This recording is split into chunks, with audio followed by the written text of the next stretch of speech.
Hello students, आज हम बात करेंगे रासायनिक बल गतिकी के दूसरे लेक्चर से की।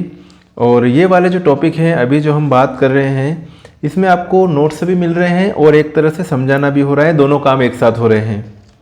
और ये वाला जो रासायनिक बल गतिकी वाला जो ये यूनिट है क्लास 12th वाले स्टूडेंट के लिए भी उपयोगी है और बीएससी फर्स्ट ईयर में जो स्टूडेंट हैं उनके लिए भी उपयोगी है।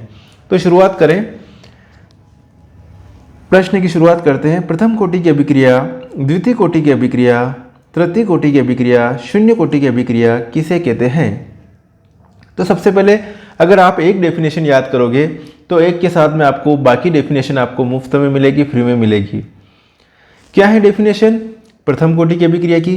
कि इसमें अभिक्रिया की दर अभिकारक के सांद्रण के प्रथम घात के समानुपाती होती है। इसमें अभिक्रिया की दर अभिकारक के सांद्रण के प्रथम घात के समानुपाती होती है। इसमें केवल एक ही अणु का सांद्रण क्रिया में परिवर्तित होता है, इसलिए इसे प्रथम कोटि की अभिक्रिया कहते हैं। अब देखिए इधर जो है PCl5, ये क्या है, इसको क्या कहेंगे अपन? ये जो है अभिकारक, और ये जो है इधर जो बन रहा है इसको क्या कहेंगे हम? इसको कहेंगे हम उत्पाद। PCl5 से आपको मिल रहा है PCl3 प्लस Cl2 मिल रहा है। तो यहाँ पर हम बात करें कि एक रिएक्शन जो एक अपन डेफिनेशन याद कर रहे हैं, तो इससे अपने को बाकी उसमें चेंज क्या करना है। अगर आपके सामने आ जाए द्वितीय कोटि की अभिक्रिया की परिभाषा लिखिए, तो इसमें अभिक्रिया की दर अभिकारक के सांद्रण के द्वितीय घात के समानुपाती होती है। इसमें दो अणुओं का सांद्रण क्रिया में परिवर्तित होता है। अगर आपके सामने डेफिनेशन लिखनी हो कि तृतीय कोटि की अभिक्रिया, तो क्या लिखोगे? इसमें अभिक्रिया की दर अभिकारक के सांद्रण के तृतीय घात के समानुपाती होती है और उसमें तीन अणुओं का सांद्रण क्रिया में परिवर्तित होता है, इसलिए क्या कहेंगे उसको? तृतीय कोटि की अभिक्रिया। इसी प्रकार से आपको शून्य कोटि की अभिक्रिया के लिए डेफिनेशन लिखना है, तो इसमें अभिक्रिया की दर अभिकारक के सांद्रण के शून्य घात के समानुपाती होती है और इसमें किसी भी अणु का सांद्रण क्रिया में परिवर्तित नहीं होता है, इसलिए शून्य कोटि की अभिक्रिया कहते हैं। तो मेरी बात को आप समझ रहे होंगे, मतलब आप एक डेफिनेशन याद कर रहे हो, एक डेफिनेशन के साथ में आपको तीन डेफिनेशन और फ्री में याद करने को मिल रही है। तो फर्स्ट ऑर्डर रिएक्शन है ये। इसमें अभिक्रिया की दर अभिकारक के सांद्रण के प्रथम घात के समानुपाती होती है। इसमें केवल एक ही अणु का सांद्रण क्रिया में परिवर्तित होता है, इसलिए इसे प्रथम कोटि की अभिक्रिया कहते हैं। एग्जाम्पल के तौर पर अपनों लिया PCl5, PCl5 जो है PCl3 प्लस Cl2 बना। अब अभिक्रिया की दर समानुपाती होगी अभिकारक के सांद्रण के प्रथम घात के। ओके, अभिक्रिया की दर बराबर समानुपाती का चिन्ह हटाया, अपनों लिख दिया K PCl5 अभिक्रिया की कोटि कितनी होगी भैया? यहाँ पर 1। अब देखिए वेग स्थिरांक का मात्रक क्या होगा इसके लिए? तो अभिक्रिया की दर समानुपाती होगी अभिकारक के सांद्रण के प्रथम घात के समानुपाती होगी, है ना। अब अभिक्रिया की दर बराबर K A⁴ लिख दिया। अब अभिक्रिया की दर का जो मात्रक है मोल प्रति लीटर प्रति सेकंड है, तो जो सांद्रण को किस में बताते हैं? मोल प्रति लीटर में। तो K और A की जगह लिख दिया मोल प्रति लीटर।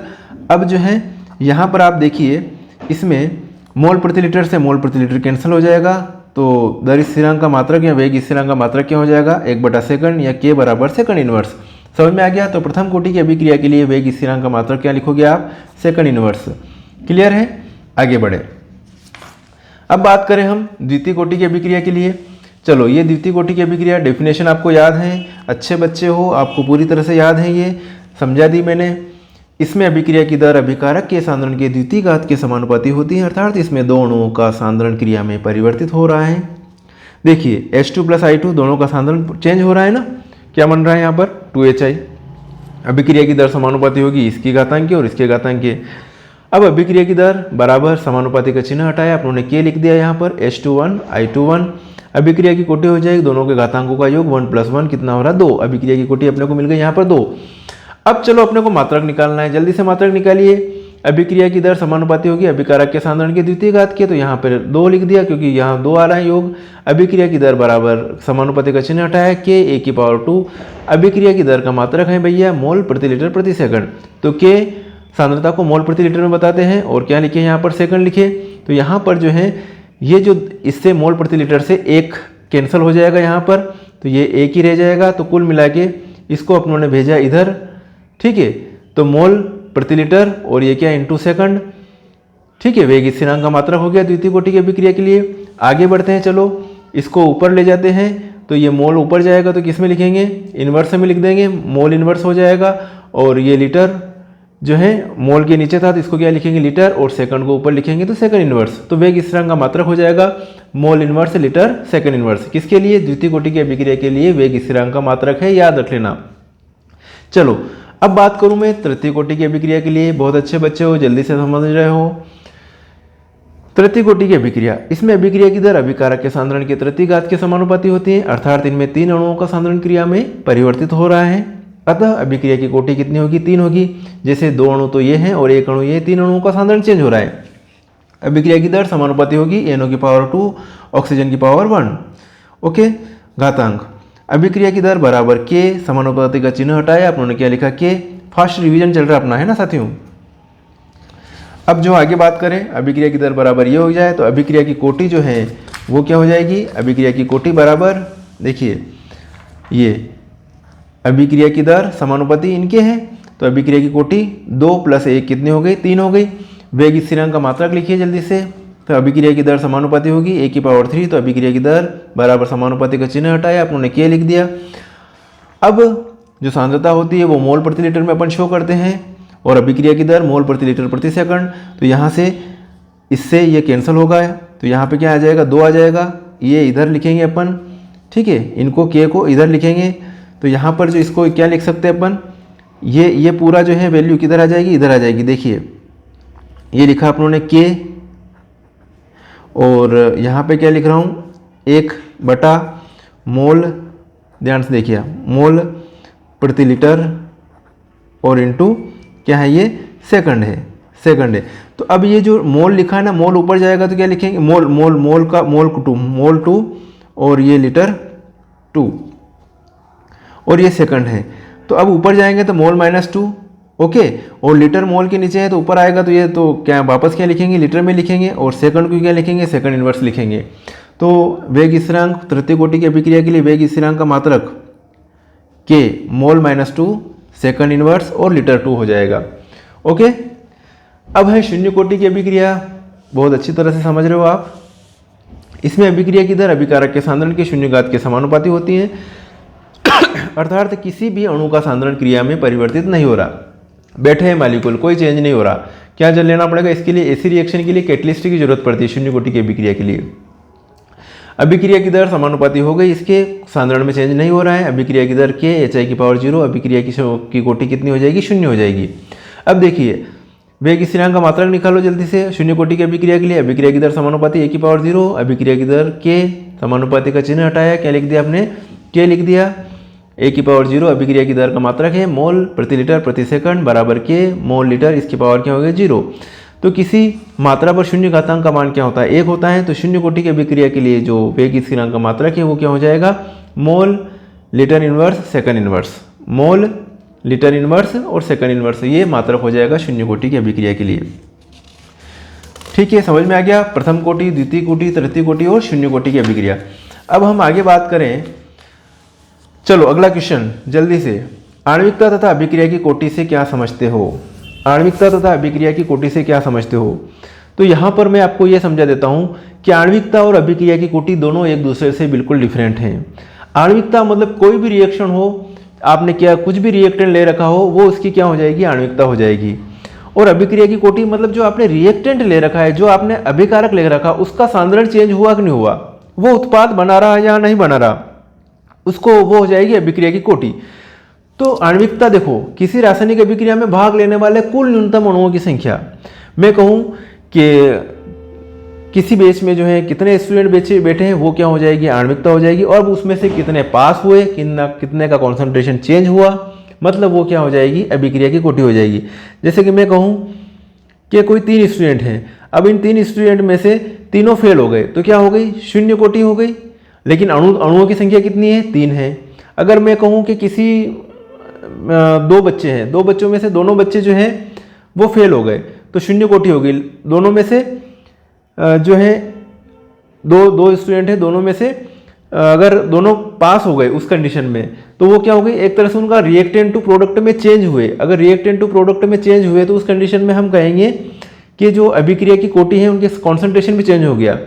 ठीक है, तो आणविकता तो जो है वो है ही आणविकता मतलब 2 मॉलिक्यूल है, दोनों का उसमें प्रोडक्ट में चेंज हो गया तो बहुत अच्छी बात है।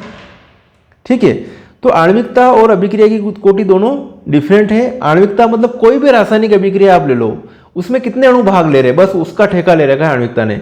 तो किसी रासायनिक अभिक्रिया में भाग लेने वाले कुल न्यूनतम अणुओं की संख्या को उस अभिक्रिया की आणविकता कहते हैं।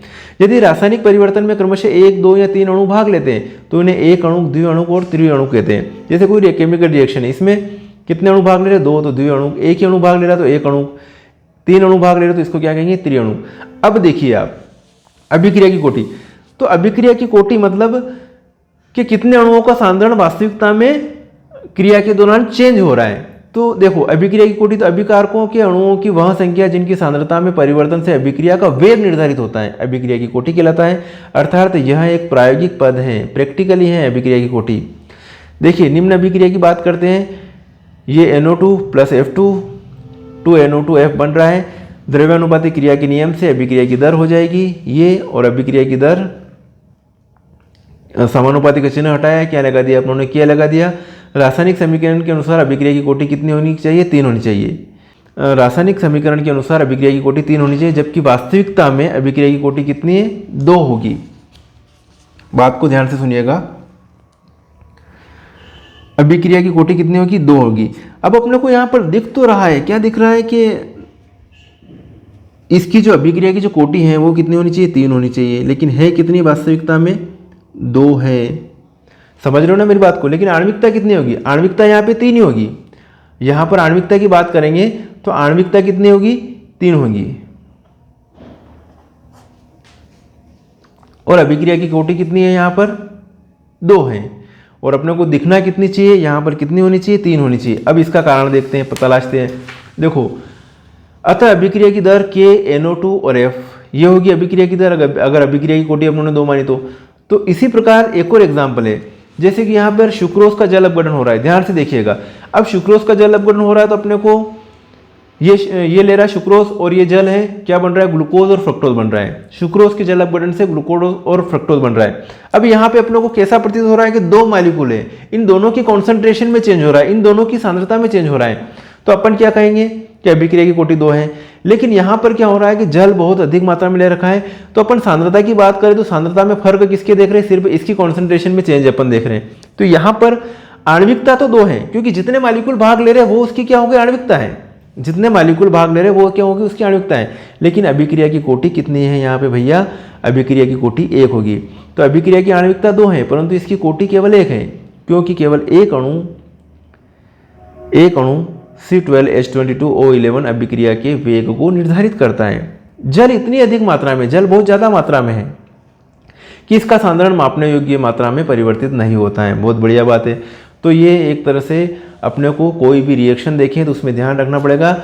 मतलब आणविकता में देखने में तो कोई दिक्कत नहीं कि इतने मॉलिक्यूल भाग ले रहे हो तो इतनी आणविकता हो जाएगी, लेकिन अभिक्रिया की कोटि में देखना पड़ेगा, अभिक्रिया की दर को देखना पड़ेगा, उस हिसाब से वो अभिक्रिया की कोटि होगी। नेक्स्ट बात करते हैं अभिक्रिया की कोटि और आणविकता में अंतर क्या है भैया। तो किसी रासायनिक अभिक्रिया में भाग लेने वाले कुल अणुओं, परमाणु या आयनों की संख्या, जो मैं बता चुका हूँ, अणुसंख्यता कहते हैं। उन अणुओं की संख्या जिनकी सांद्रता वास्तविकता में क्रिया में परिवर्तित होती है, अभिक्रिया की कोटि कहते हैं। इसे रासायनिक समीकरण को देखकर बता सकते हैं। कोई भी केमिकल रिएक्शन देख लो, दर्शन कर लो, आप उसकी आणविकता बता दोगे, लेकिन अभिक्रिया की कोटि को नहीं बता सकते हैं। इसे तो प्रयोग द्वारा ही निर्धारित करते हैं। अब बात करें, यह एक सैद्धांतिक पद है क्योंकि थ्योरेटिकली दिख रहा है कि इतने मॉलिक्यूल भाग ले रहे हैं। यह एक प्रायोगिक पद है, प्रैक्टिकली देखना पड़ेगा है अपने को कि ये प्रायोगिक पद है, कितने अणुओं की सांद्रता चेंज हो रही है। इसका मान हमेशा पूर्णांक होता है। इसका मान क्या होगा, पूर्णांक भी हो सकता है, भिन्नात्मक भी हो सकता है, ओके, और शून्य भी हो सकता है, कोई दिक्कत नहीं है। इसमें अभिक्रिया की क्रियाविधि के बारे में कोई जानकारी नहीं मिलती, कोई फर्क नहीं पड़ रहा, मॉलिक्यूल भाग ले रहे, क्रियाविधि काम कर रहे हैं नहीं कर रहे, पढ़ाई कर रहे हैं नहीं कर रहे, मतलब ये एक तरह से। तो इसमें अभिक्रिया की क्रियाविधि के बारे में कोई जानकारी नहीं मिलती भैया, ओके। लेकिन इससे अभिक्रिया की क्रियाविधि के बारे में जानकारी मिलती है। यह अभिक्रिया के किसी पद विशेष से संबंधित होती है। आणविकता यह संपूर्ण अभिक्रिया से संबंधित होती है। अभिक्रिया की अणुसंख्यता का मान कभी भी शून्य नहीं होता है, मतलब जो भी भाग ले रहे हैं, लेकिन भाग तो ले रहे हैं लेकिन सभी फेल हो गए, मतलब कोई प्रोडक्ट नहीं बना रहा है, तो उस कंडीशन में क्या होगा, अभिक्रिया की कोटि शून्य भी हो सकती है। अभिक्रिया की कोटि शून्य भी हो सकती है। तो साथियों, बहुत अच्छी तरह से आज जो है अपनों ने ये बातें करी और बहुत ही इंटरेस्टेड टॉपिक था और आपको समझना और नोट्स बनाना दोनों हो रहे हैं, और आप अपना ईयरफोन लगा के आराम से कहीं पे भी घूमने फिरने जाओ, कहीं पर भी जो है अपनी तैयारी भी कर सकते हो, तैयारी जारी रख सकते हो।